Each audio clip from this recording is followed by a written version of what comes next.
अरबाब दानिश, उस्ताद साजा हलीम साबिर साहब, उस्ताद मुकर्रम अहमद कफील साहब, वसीम अहमद नसीम साहब और आसिम शहबाज सूफी साहब और आज के दूल्हा अहमद मेराज साहब और मोअज़्ज़ज़ हाज़रीन मजलिस, अस्सलाम वालेकुम।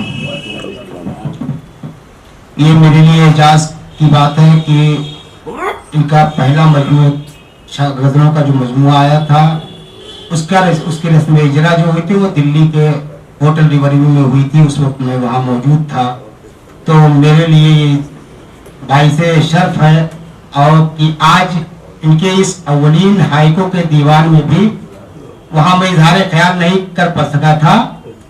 यहाँ पे पूरा इन्होंने मौका दिया है तो मैं इसके लिए इनका शुक्रगुजार हूँ। और अहमद मेराज की शख्सियत बड़ी मकनातीसी शख्सियत है। ये जिनसे भी इनकी मुलाकात होती है वो इनका गिरगिदा हो जाता है, ये हम सब इसके कायल हैं। और मासिर जो हमारे हम उम्र हैं जिनको हम कहते हैं, उनमें इनकी सलाहियत, इनकी तकनीकी सलाहियत और इनकी जो तहजीबी रिवायत है जो जिसकी पासदारी करते हैं, ये आज की नई नस्ल के उन्हें अमीन समझे जाते हैं। ये हम इसका एतराफ करते हैं क्योंकि मेरी बहुत कम मुलाकात रही है। उसके बाद से मैं कलकत्ता इधर आया तो इधर मुसलसल मुलाकात हुई और जिस तरह से इन्होंने पासदारी की वह उसका गवाह हूँ। एक तरह से इन्होंने 3-4 दिन कबल मुझे जो है इस मजमूए को दिया था। मैं इस बात का एतराफ कर लूँ कि मैंने सिर्फ 80 सफ़े का मुताला किया है।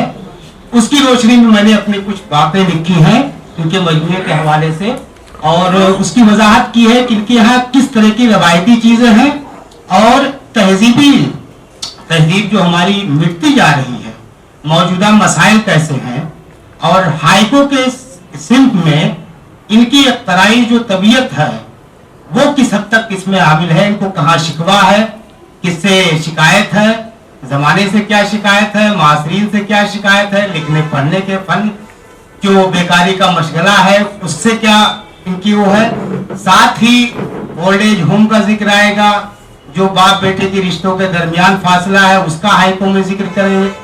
साथ ही जो असल है, जो गजल का मौजू था, उस मौजू को ज्यादा से ज्यादा इन्होंने बरतने की कोशिश की है। जितना मैंने मुताला किया उसकी रोशनी में बात कर सकता हूँ। गजल के मौजूआत को ज्यादा बढ़ता है। हाइको का जो असल मौजू था जिसमें मौसम बहार और फूल की बेसबाती इन चीजों का जिक्र था, वो हिस्सा मुख्तसर है। इस चीज को मैं इसको क्लियर कर दूं, इसके बाद ही मैं इन पे जो गुफ्तगू करूंगा। इससे पहले चूंकि ये पहला हाइको का दीवान है और इनके पहले मजमूए और इसमें इससे पहले जिक्र हो चुका है कि हलीम साबिर साहब का 2009 में तरंग के नाम से शाया हो चुका है, वो मजमूआ था। दूसरा एक जो है अफरोज रावी साहब का 2015 में आया और एक और मजमूए का जिक्र इस किताब में है, वो आप करके देख सकते हैं कि 3 मजमूए आ चुके हैं। लेकिन ये हाइको का इन्होंने दीवान अब तख्लीक किया है। अभी बात आई थी कि तरतीब की है, लेकिन मैं तरतीब का नहीं है, उनकी अपनी तख्लीक है, उसको उन्होंने पेश किया है हाइको की शक्ल में। तो मेरे लिए बाइस फख्र है कि मैं इस पहले हाइको के दीवान के तारीखी उसमें इजरे में अपने आप को पाता हूँ। ये मेरे लिए भी बाइस फरत व इंबसात है कि मैं इसका आईनी शाहिद हूँ। मैं अहमद मेराज के हवाले से, उनकी गजलों के हवाले से और फिर कुछ हाइको के तज्जिए के हवाले से इस पर अपनी बात करता हूँ। अहमद मेराज का शेरी रंगो आहंग जदीद उर्दू शायरी में मुनफरिद और पहचाना हुआ उसलूब रखता है। उनकी शायरी में दाखिली कर, तहजीबी शऊर और असरी हसासियत, फन्नी ज़ब्त एक साथ जलवागर नजर आते हैं। अहमद मेराज की शायरी फिक्र और एहसास के इम्तिजाज से तश्कील पाती है। वो महज जज्बाती शायर नहीं बल्कि जिंदगी, समाज और इंसान के बातनी तजाद पर गहरी नजर रखते हैं। इनका लहजा उम्मन मतीन, संजीदा और वकार आमेज है।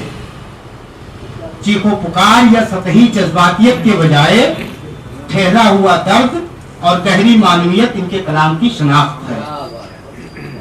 तंज हो या शिकवा, हर जगह शाइस्तगी और फिक्री तहदारी बरकरार रहती है। इनकी गजलों या हाइको दोनों की जबान सादा मगर पुरअसर, रवा और शफाफ, गैर जरूरी सनत आराई से पाक है।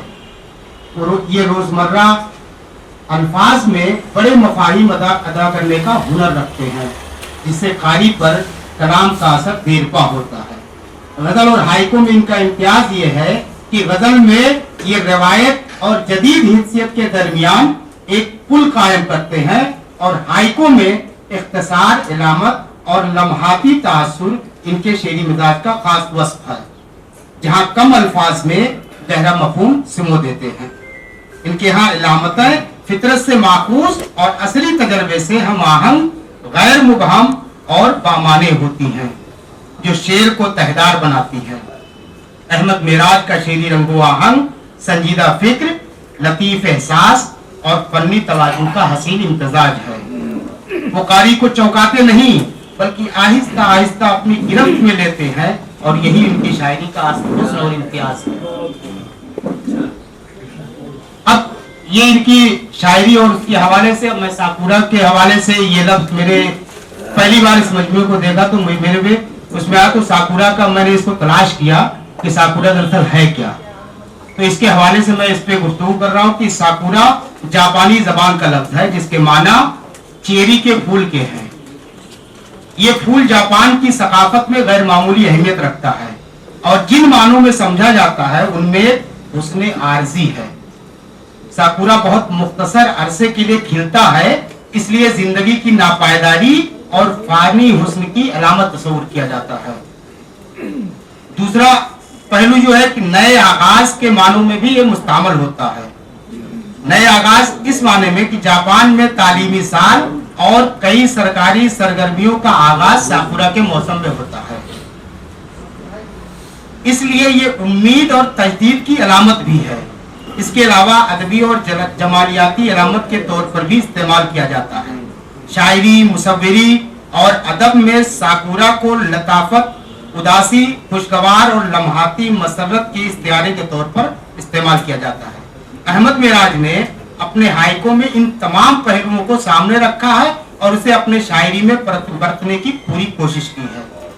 जापानी सकाफत की अहम जिहात में से एक अहम जिहत फितरत से रूहानी रिश्ता है। जापानी सकाफत में फितरत महज मादी हकीकत नहीं बल्कि रूहानी मजहर है। यहाँ पहाड़, दरिया, दरख्त और फूल, खुसूसन साकुरा, काबिल एहतराम समझे जाते हैं। मौसमों की तब्दीली जापानी शायरी यानी हाइको का बुनियादी मौजू है। इस तरह साकुरा जापानी सकाफत की मरकजी अलामत तस्वुर किया जाता है। ये जिंदगी की नापायदारी का इस्तियारा है, यानी हुस्न का वो दर्दनाक शऊर जो जवाल से जुड़ा है। साकुरा के नीचे इज्तिमा जापानी मुआशरती रिवायत है, जहां लोग हुस्न लम्हा से लुत्फअंदोज होते हैं, और सामुराई तहजीब में साकुरा मौत को वकार और हुस्न के साथ कबूल करने की अलामत समझा जाता है। जदीद टेक्नोलॉजी के बावजूद जापान ने अपनी सकाफती रूह बरकरार रखी है।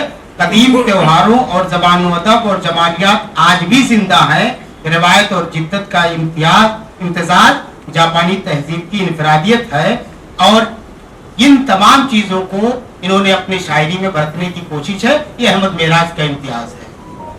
अच्छा। अब मैं सिर्फ कुछ जो साकुर इसमें हाइको शामिल है उसको पढ़ करके, बहुत ही आसान, इतने आसान है कि आप उसको लगेगा कि इसमें कोई मानी ही नहीं, लेकिन जब आप उसमें डूबेंगे तब आपको उसकी तहदारी समझ में आएगी।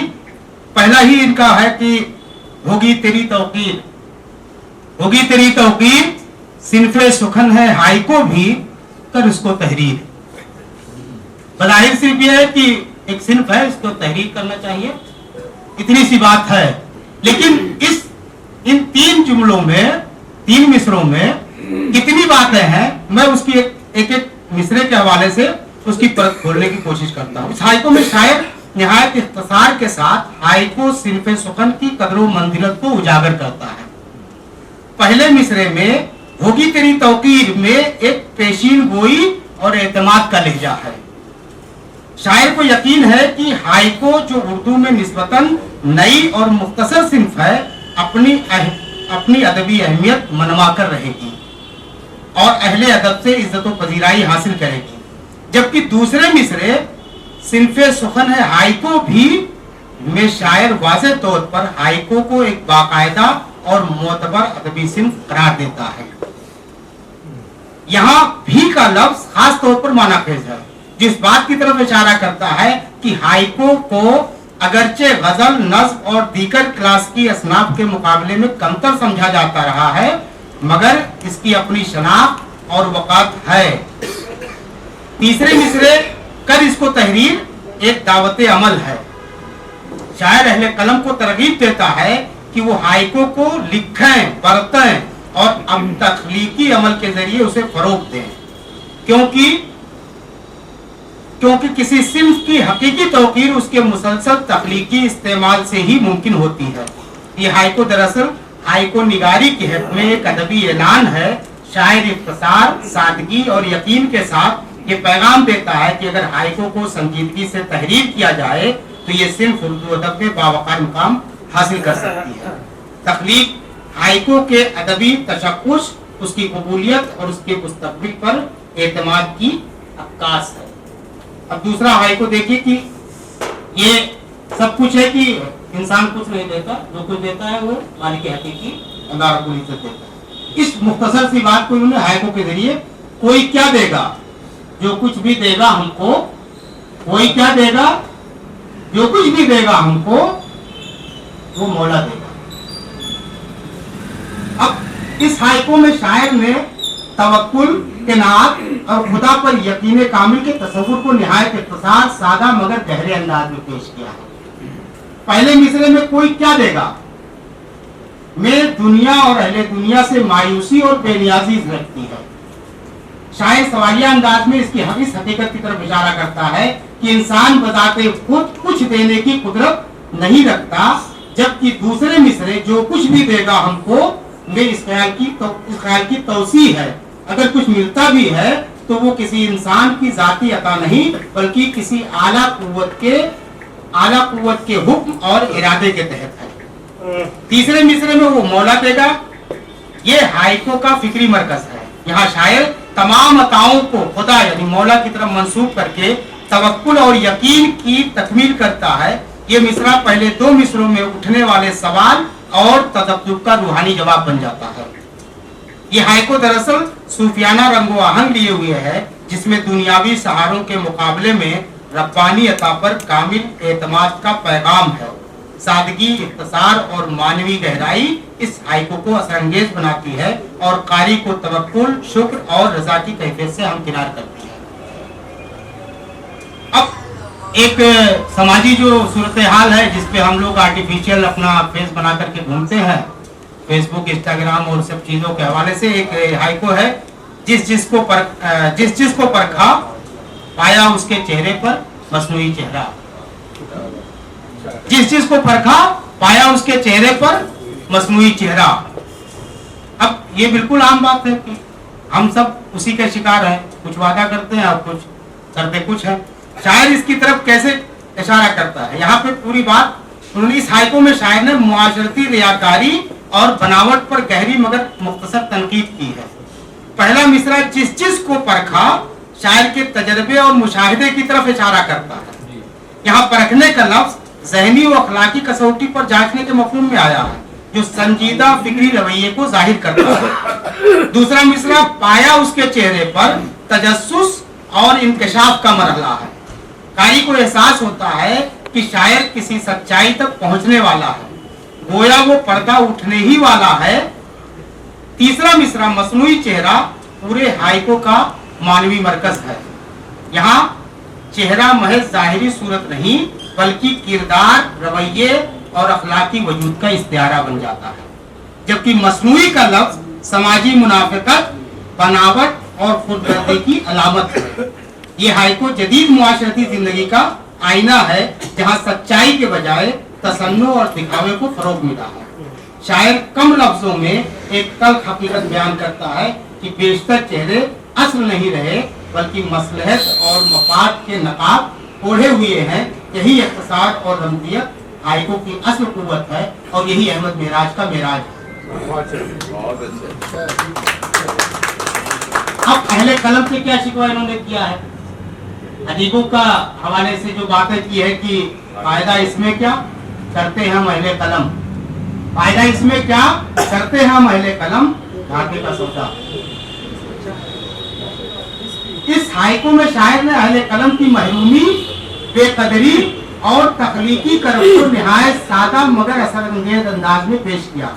पहला मिसरा, फायदा इसमें क्या, एक गहरे शक और खुदकलामी का इजहार है, और ये उसका जिक्र बार बार कहीं ना कहीं इस नाकदरी की शिकायत जब मुलाकात होती है, इनफॉर्मल गुफ्तगू, तो उसमें आती रहती है। शायर अपने अमल और मिशन पर सवाल उठाता है, जो तख्लीकार के दाखिली बुरान की अलामत है। दूसरा मिसरा, करते हैं हम अहले कलम में शायर अपने आप को एक इज्तिमाई शनाख्त देता है। यहाँ अहले कलम से मुराद वो लोग हैं जो सच, शऊर और अक़दार के तहफ़्फ़ुज़ के लिए लिखते हैं, मगर अक्सर समाजी और माशी फायदे से महरूम रहते हैं। तीसरा मिसरा, घाटे का सौदा, पूरे हाइको का फिक्री निचोड़ है। ये एक तजारती इस्तिआरा है जिसके जरिए शायर ये बताता है कि सच लिखना, कलम का हक अदा करना और शऊर की बात करना दुनियावी पैमानों पर खसारे का कारोबार बन चुका है। ये हाइको तख्लीकार के अखलाकी शऊर, समाजी हकीकत के तसादुम की तस्वीर पेश करता है। शायर का शिकवा मायूसी नहीं बल्कि एक तल्ख सच्चाई का एतराफ है कि अहले कलम का रास्ता आसान नहीं, मगर उसके बावजूद यही खसारा दरअसल अखलाकी और फिक्री सरमाए का सबब बनता है, और ये खसारा ये बार बार उठाने को तैयार रहते हैं। अब एक और समाजी हकीकत जिसको तहजीबी रवायत के दायरे में भी रख के देख सकते हैं। सब कुछ हो कहना, सब कुछ हो कहना लेकिन वक्त बहुत कम हो। सब कुछ हो कहना लेकिन वक्त बहुत कम हो तो चुप ही रहे। इस हाइको में शायर ने हिकमत, ज़ब्त इज़हार और खामोशी की मानवियत को निहायत बलीग अंदाज में पेश किया है। पहला मिसरा, सब कुछ हो कहना इंसानी ख्वाहिश और बातनी इस्तराब की अलामत है। शायर के पास कहने को बहुत कुछ है, तजर्बात, सच्चाइयाँ, शिकवे और एहसासात जो इजहार के तालिब हैं, मगर दूसरा मिसरा, लेकिन वक्त बहुत कम हो, अमली हकीकत की तरफ इशारा करता है। वक्त की कमी न सिर्फ जिस्मानी बल्कि समाजी और फिक्री मजबूरी भी बन जाती है। जहां मुकम्मल बात कहना मुमकिन नहीं रहता, तो ऐसे में तीसरा मिसरा, तो चुप ही रहना, हाइको का फिक्री और अखलाकी मरकज उभर कर सामने आता है। यहाँ खामोशी को कमजोरी नहीं बल्कि दानाई करार दिया गया है। शायर ये पैगाम देता है कि नामुकम्मल या उजलत में कही गई बात बसा औकात नुकसानदेह साबित हो सकती है। इसलिए बाज मौके पर खामोशी ही बेहतर और बामानी इजहार है। ये हाइको मशरकी दानिश, खुसूसन सूफियाना और अखलाकी रवायत से हम आहंग है, जहाँ खामोशी को गुफ्तार से बुलंद समझा जाता है। इख्तिसार, तवाज़ुन और फिक्री गहराई इस हाइको को मौसर बनाती है और कारी को सोचने पर मजबूर करती है कि हर बात को कहना जरूरी नहीं बल्कि दुरुस्त वक्त पर कहना असल दानाई है। ओल्ड एज होम का जिक्र आया था, उस पर भी इन्होंने उस हकीकत को भी एक मिसरे उसमें हाइको, रिश्ता तोड़ गया ओल्ड एज होम में बाप को जब बेटा छोड़ गया। इस हाइको में शायर ने खानदानी रिश्तों की टूट फूट, अखलाकी जवाल और इंसानी बेहिसी को निहायत ही दर्दनाक मगर सादा अंदाज में पेश किया। पहला मिसरा, रिश्ता तोड़ गया, एक शदीद सदमे और हतमी फैसले का इजहार है। यहाँ रिश्ता महज खूनी ताल्लुक नहीं बल्कि मोहब्बत, जिम्मेदारी और तहजीबी कदर का इख्तियारा है, जिसका टूट जाना पूरे समाजी निजाम पर सवाल खड़ा करता है।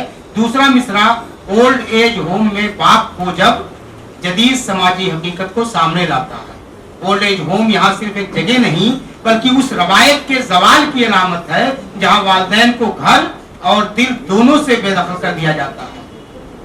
तीसरा मिसरा, बेटा छोड़ गया, हाइको को सबसे ज्यादा असंगेज और खतरनाक मिसरा है। बेटा जो उम्मन सहारा, खिदमत और वफादारी की अलामत समझा जाता है, उसी का छोड़ जाना इस अलमिये को और गहरा कर देता है। बुनियादी तौर पर यह हाइको जदीद मुआशरे की एक तल्ख हकीकत को बेनकाब करता है, जहाँ सहूलत, खुदगर्जी और मसरूफियत ने औलाद और वालिदैन के मुकद्दस रिश्ते को कमजोर कर दिया है। शायर कम से कम अल्फाज में कारी के ज़मीर को झिझोड़ता है और उसे अपने समाजी रवैयों पर गौर करने की दावत देता है। अब जो हाइको की असल पहचान है, इनके यहाँ मैंने जिक्र किया था कि वो कम है, उस पर सिर्फ एक वो देखिएगा कि हाइको असल है क्या। आया गुलों पे निखार, मौसम ने अंगड़ाई ली, जागी फसलें बहार। ये बेसिकली ये असल हाइको है जो अपने मौजू के एतबार से और सिंध के एतबार से जापानी उससे करीब है और उसको इन्होंने पेश किया है। इस हाइको में शायर ने बहार की आमद, फितरत की बेदारी और जिंदगी के नए वलवले को निहायत लतीफ और बसरी अंदाज में पेश किया है। पहला मिसरा, आया गुलों पे निखार, फितरत में हुस्न के ज़ुहूर की अलामत है। निखार का लफ्ज़ फूलों के रंग, ताजगी और दिलकशी को समेट लेता है, गोया जमीन ने नया रूप धार लिया हो। जबकि दूसरा मिसरा, मौसम ने अगड़ाई ली, एक निहायत खूबसूरत तशबीह है। मौसम को इंसान बनाकर पेश करना इस मंजर में हरकत और जिंदगी पैदा करता है, जैसे सर्दियों की नींद के बाद फितरत करवट ले रही हो। और तीसरा मिसरा, जागी फसलें बहार, पूरे हाइको का फिक्री और जमालियाती उरूज है। यहाँ जागना जिंदगी, उम्मीद और तख्लीक की तवानाई का इस्तिआरा है। बहार सिर्फ एक मौसम नहीं बल्कि तजदीद हयात और इम्कानात की अलामत बन जाती है। कि हाइको जापानी हाइको की रूह से हमाहंग है, जहाँ फितरत के एक मुख्तसर लम्हे को गहरी मानवियत के साथ कैद किया जाता है। सादगी, मंजर निगारी और एहसास ताजगी इस हाइको को खुशगवार और पुरसर बनाते हैं और कारी के दिल में बहार की कैफियत जगा देते हैं। एक आखिरी हम 4 लाइन का और आपको एक ऊंचे कद के पेड़ पानी से महरूम रहे जिस दरख्त की जड़। ऊंचे कद के पेड़ पानी से महरूम रहे जिस दरख्त की जड़। इस हाइको में शायर ने ज़ाहिरी बुलंदी और बातनी महरूमी के तजाद को निहायत बलीग और इलामती अंदाज में पेश किया। पहला मिसरा, ऊंचे कद के पेड़, ज़ाहिरी शान, समाजी मर्तबे या इक़्तिदार की अलामत है। ऊंचाई यहाँ कामयाबी, शोहरत या ताकत की तरफ इशारा करती है, जिसे आमतौर पर खुशहाली समझा जाता है। दूसरा मिसरा, पानी से महरूम रहे, जिंदगी के बुनियादी सहारे से महरूमी को जाहिर करता है। पानी हयात, मोहब्बत, तवज्जो और सदलूतों का इस्तिआरा बन जाता है, जिनके बगैर बका मुमकिन नहीं। और तीसरा मिसरा, जिस तरफ की जड़, ये दरअसल इस हाइको का फिक्री निचोड़ है। यहाँ शायर वाज़े करता है कि असल मसला शाखों या काट में नहीं बल्कि जड़ों में है। अगर बुनियाद कमजोर या महरूम हो तो जाहिरी बुलंदी बेमाना और नापायदार हो जाती है। ये हाइको एक अखलाकी और समाजी तमसील है। शायर ये पैगाम देता है कि किसी फर्द, मुआशरे या इदारे की असल ताकत उसकी बुनियादों में होती है। अगर जड़ें सैराब ना हो तो ऊंचाई आखिरकार ज़वाल का पेशखेमा बन जाती है। इख्तिसार के साथ गहराई, मानवियत इस हाइको की सबसे बड़ी खूबी है। तो इस तरह से मुख्तसर तौर पर जितना मैंने मुताला किया था उसकी रोशनी में अपनी बात कहने की कोशिश की है। इस तरह के बेशुमार मौज़ूआत जब आप उनकी तह में उतरेंगे तो अहमद मेराज की तख्लीकी बसीरत की आप दाद दिए बगैर नहीं रख सकते। तो मैं इसके इजरा पर और इस तरह के तख्लीकी जहन पर हम फख्र करते हैं और आने वाली नस्लें भी जरूर फख्र करेंगी। मैं बहुत मुबारकबाद देता हूँ और इतनी देर शम्मा खराशी के लिए माजरत। बहुत